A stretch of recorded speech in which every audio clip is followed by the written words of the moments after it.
He responds to them and says, look, the only two kids that I know with those names are my grandkids, but my grandkids died.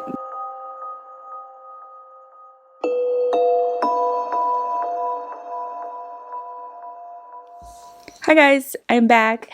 I have not done a story in quite a long time, but today I am in the mood, so I was thinking I'll do another story from, sorry if you heard the mic, from the Spanish radio station where people would call in and pretty much tell their scary stories, scary experiences. Not too long ago, I did a story on Josue, who got possessed and who got terrorized by spirits for messing around, calling upon the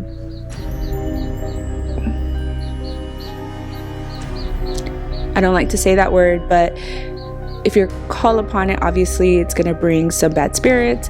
And I ended up doing a story on it. I'll put the video up here so that way you guys can click on it and listen to it if you haven't already. But today's is about another caller who called in. I don't know why I said it that way. Another guy who called in. I hate when my glasses keep doing the reflection of the ring light. It bothers me. If it doesn't bother anyone else, then we're good. His name is Abraham, and he called in, and I'm going to try to translate as much as I can, but I'm also going to add in some of the clips from his phone call. So Abraham called in to the radio station, and he said that during the time that he was living with his mom and his sister, he was getting bombarded with phone calls, like prank phone calls, he assumed. So this time in particular, the first time that it happened, there was a little boy on the other end, and he asked for Abraham's sister, whose name is Monica. So he said, okay, well, who's this? The little boy answered, my name is Luis, and I'm her boyfriend. So obviously he thought it was comical, like, okay, all right. So he thought it was a joke. He went to his sister's room and he's like, hey, you got a phone call from your boyfriend. He thought it was funny because he says that his sister had other preferences, so he thought it was hilarious. He thought it was a little prank, so gave the phone over to his sister, and then just walked out. So when the sister got the phone call, apparently there was nobody on the other line. Hung up. She thought that her brother was messing around with her, and then started cussing him out pretty much. From then on, Abraham was saying that they would start getting phone calls for about a year and a half. I think a year and a half. They would start getting phone calls either daily or every other day or every 15 days. Like, it would just happen randomly. And he's like, on the caller ID, there would be no number for them to call back. So they didn't really know who was making these phone calls. But it was like, just constantly this little boy would call in. He would ask for Monica. Órale. Esto me sucedió hace aproximadamente 6 años. Sí. Me encontraba yo en mi casa, estaba mi mamá, estaba mi hermana. Ajá. Y yo era el que estaba próximo al teléfono. Bien. En ese momento sonó el teléfono. En el momento que contesto, era un niño me pregunta, me dice, ¿está Mónica? Y le digo, sí, ¿de parte de quién? Y me contesta, de su novio, ajá, Luis. En ese momento, por dentro me empecé a reír porque mi hermana tiene otras preferencias. Ajá. Entonces, para mí era ilógico que, obviamente, una que tuviera un novio que fuera hombre y otra pues que fuera un niño. Sí. Inmediatamente le pasé la llamada a mi hermana, se encontraba dormida y le dije, ¿sabes qué? Te hablan por teléfono. Me preguntó quién era. Le dije, Luis, tu novio. Obviamente yo me estaba burlando. Ajá. Le entregué el teléfono y me di la vuelta. Tardaron alrededor de 15 segundos y mi hermana empezó a decir de groserías. No, que fulano de tal, que no sé qué. Le digo, ¿qué pasó? Me dice, me gastaste una broma. Me dice, me colgaron. Le digo, es que de verdad alguien habló por teléfono diciendo que quería hablar contigo, que se llamaba Luis y que era tu novio.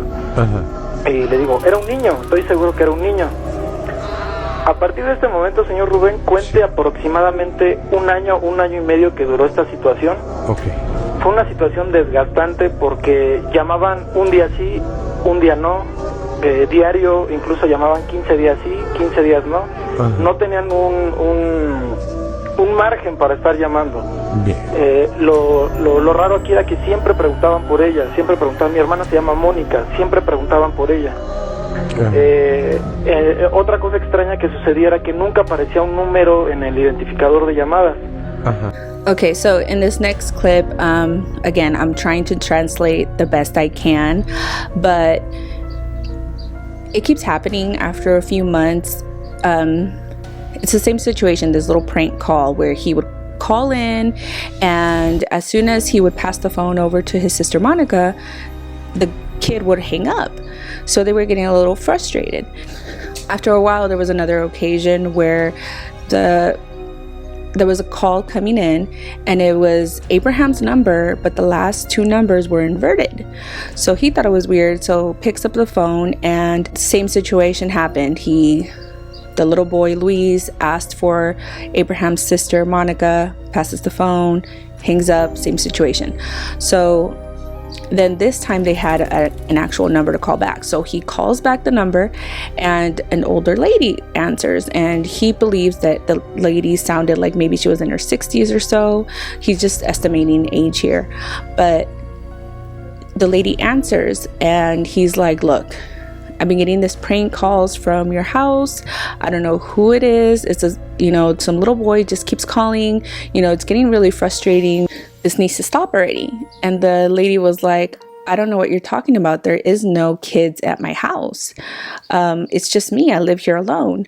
And the sister was actually there next to Abraham, and she apparently has a little bit more of a temper. So she gets on the phone. She's like, look, if you guys don't stop pranking us, I'm going to sue you. And he's like, I don't know if we can actually sue, but I'm going to sue you if these prank calls keep coming in. And they hang up. So anyway, again, more time passes. It keeps happening. And this other occasion, again, another number pops up.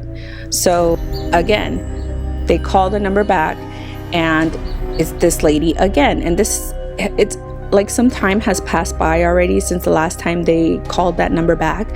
So this time again, the older lady answers the phone, and I think this time the sister called back and explains the situation to the older lady, and she's like, yeah, I remember you guys called me a few months ago or some time ago and told me the story. She's like, but I don't know what's going on. At this point, they're just saying, hey, this little boy is calling from your house, we're tired of this prank.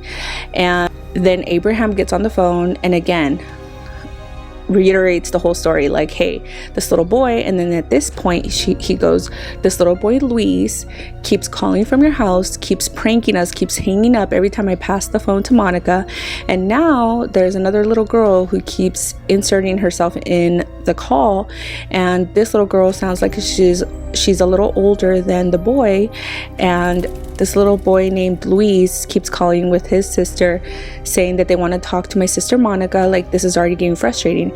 And apparently at this point, when the lady hears the name, that's when you kind of hear a silence that, or not us, but he hears a silence where, wait a minute, like a shock, like when somebody hears something, you're like, wait a minute.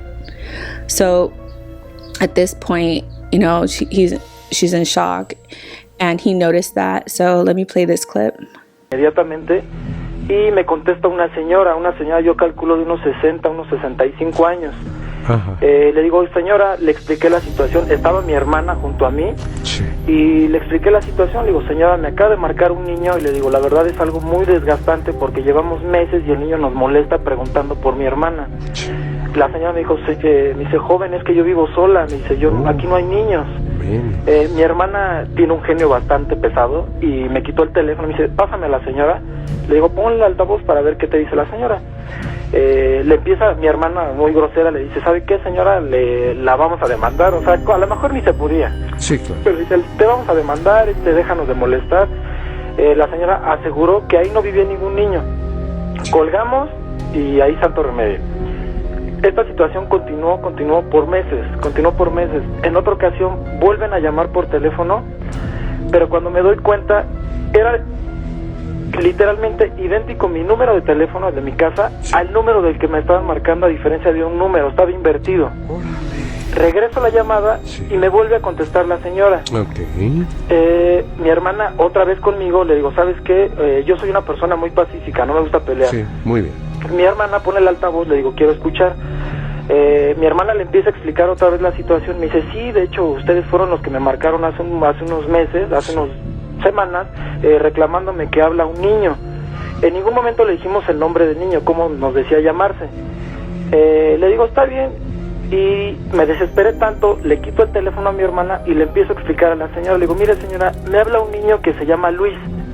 Y le digo, e incluso en una de las tantas llamadas, a pesar del niño, empezaba a intervenir una niña que se escuchaba más grande que el pequeño que nos hablaba. Le digo, señora, a mí me habla un niño que se llama Luis y me pide que le pase a mi mamá que se llama Mónica, e incluso hay una niña. En el momento en que yo le menciono niña, la señora se queda, yo me la quiero imaginar petrificada del otro lado del teléfono, y me dice, ¿una niña? Y le digo, sí. Le digo, y la verdad es una situación bastante desgastante porque no podemos recibir llamadas creyendo que son los niños que nos llaman para molestar. Y la señora me dice, es que los dos únicos niños que vivían aquí eran mis nietos. Now that she's in shock, she responds to them and says, look, the only two kids that I know with those names, or, you know, with the Louise and then it's a boy and a girl, are my grandkids. She goes, but my grandkids died. My son was in an accident and him and the children died. So this kind of scared Abraham a little. So he was like, okay, all right, don't worry about it, hangs up. So they were a little scared after this, so they just decided to let it go. But the calls still continued, and it got to the point where they just stopped answering the phone, and they would only answer if they knew that it was somebody that they needed to talk to. And take into account that this was years ago, so this was before cell phones. You know, usually in a home you would have one house phone that everybody would call. So now at this point they would just, you know, either listen to the cassette player that would, I forgot what they were called, but where they would get the voicemails. And there was a certain time where apparently, well, I forgot to say, also at this point the calls were getting a little aggressive. The boy would get a little frustrated and started like cussing and saying all these bad things. And he's like, okay, like, you know, how long of a prank can a kid go on with? And then I'd start cussing. Like, she's like, you know, these kids were like around 6 and 8 years old, like it sounded like. So how long can they go on with this prank? And now at this point they're cussing, like, you know, I'm not even gonna answer the phone anymore. So in what situation, the phone just kept ringing and ringing and ringing. He's like, okay, if it's ringing this much, it has to be somebody I know that wants to talk to me. So when he ran to the phone, he heard the voice message. He's like, I heard the end of the voice message where they already left the message, and then you're hearing the last part where he's like, the kids were leaving a message and they were literally saying, we're scared. We're scared that our dad is going to hurt us. He's been hitting us, and we're scared that he's gonna do something more. So that's the end of the message that he ended up hearing. So let me show you that clip. And again, I'm translating, so if you know Spanish, you'll be able to, you know, kind of follow along with the little clips. If you're not, I'll try my best to add in some English captions, but I'm pretty much just summarizing for you already. Me dice, joven, me dice, los únicos dos niños que vivían aquí eran mis nietos y fallecieron. Dice, mi hijo tuvo un accidente automovilístico en donde mis dos nietos murieron. Fue tanto mi miedo y el de mi hermana que colgamos el teléfono. Bueno, yo le dije a la señora que no se preocupara y que ahí dejábamos las cosas, y le colgué el teléfono. Sí. Era un miedo terrible que yo tenía, pero la cosa no paró ahí. Este niño continuó llamando, incluso con la niña. Era una situación desesperante donde yo, a pesar de lo que me dijo la señora, yo seguí creyendo que era una broma. Yo me encontraba desayunando, de que corría la contestadora, y alcancé a escuchar que alguien hablaba y hablaba y hablaba. Inmediatamente dije, es alguien que sí me interesa. Corrí a contestar. No alcancé a llegar a contestar el teléfono, únicamente lo que escuché fue, mi papá nos mató. Fue lo único que escuché. Cuando me acerco al teléfono, la contestadora cambia de 0 a 1 que tiene un mensaje. En este mensaje me dejan estos niños me dejan una grabación donde en una voz muy desesperante, incluso llorando, me piden que por favor les comunique a Mónica porque ella es la única persona que les podía ayudar. Me decía que su papá les quería hacer daño, que su papá les pegaba. Sí. Y a mitad de la llamada, de lo que duraba esta grabación, estos niños cambian de una voz de pedir ayuda y de estar llorando a una voz de enojo e incluso a decir groserías y pidiéndome que les pasara la llamada. Obviamente era en una grabación. Al final de esto los niños dicen, es que mi papá nos mató, y cortan la llamada. Cuando yo escuché la llamada, la grabación, me quedé So he kept the voice message so that way he could be able to show his family members, because he didn't want to sound crazy. At this point, he'd already told this story to his parents, his other family members. Since it had been happening for so long, at this point, he didn't live with his parents. From the way the story sounded, he lived with just his sister. So he kept the voicemail so that way he could be able to play it for other people so he didn't sound like he was crazy. He's like, at this point, it was already the holidays, so his family was coming over for the, Christmas. I believe his dad came to first or something. So his dad was there, and it was Monica, his sister, and then apparently another sister. So of course, phone rings, and Abraham again is the one that answers the phone. I mean, it's not like you're gonna know when that little boy is gonna call. So it just so happened that Abraham is the one that would answer the phone. Again, for the millionth time, he answers the phone. Little boy asks for Monica. He passes the phone over to Monica, and the phone call hangs up again for the millionth time. So at this point, the dad is already there. His other sister's already there, and the dad's like, look, from what I'm seeing, it looks like Monica's the one that needs to be answering the phone this time, because it seems like every time you pass over the phone, they hang up. So have Monica answer the phone. So when that call came in, they saw a phone number come in, and it was a different phone number from the other numbers that had been coming in. So Monica ends up calling back that phone number, and she puts it on speaker. When they make that phone call and the other person answers, it's a man, and he sounds like he's groggy, like it's already in the middle of the night. They probably woke him up, and they explain the situation. Hey, there's this little boy that's calling from this number, pranking, explain the whole story. Well, this guy's like confused, and he's like, no, that's not possible. He's like, you're calling a funeral home. So then they're confused, and they're like, okay, like, I'm sorry to bother you, hang up, and that's it. At this point, everybody's there. They were all there when he answered the phone for the little boy. They were there when they called back that number, and it was a funeral home. And I'm gonna go ahead and show you the clip. De contestar, claro. Pero algo que no le mencioné, en esta llamada aparece un número de teléfono, uno diferente al que habíamos registrado anteriormente. De las llamadas anteriores entrantes. Exactamente. Ajá. Le digo a mi papá, regresa la llamada. Le digo a mi hermana, regresa la llamada y por favor pon el altavoz. Le digo, porque yo estaba desesperado porque yo sentía que a mí me tiraban de a loco. Le digo, regresa la llamada y pon el altavoz. Mi hermana regresa la llamada y contesta un señor, ya eran como alrededor de las 10 de la noche, pasadas de las 10 de la noche, y me percato que era un señor que estaba molesto como de contestar el teléfono, y supongo yo que ya estaba dormido, un poco adormilado, y preguntan, ¿qué le puedo servir?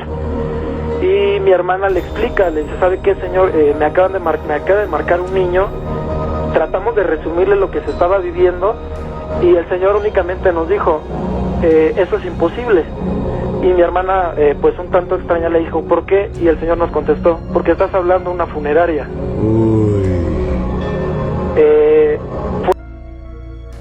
So again, like I said earlier, it was the holidays, so there was other members of the family coming in from his mom's side of the family, and there was an aunt who's kind of aggressive.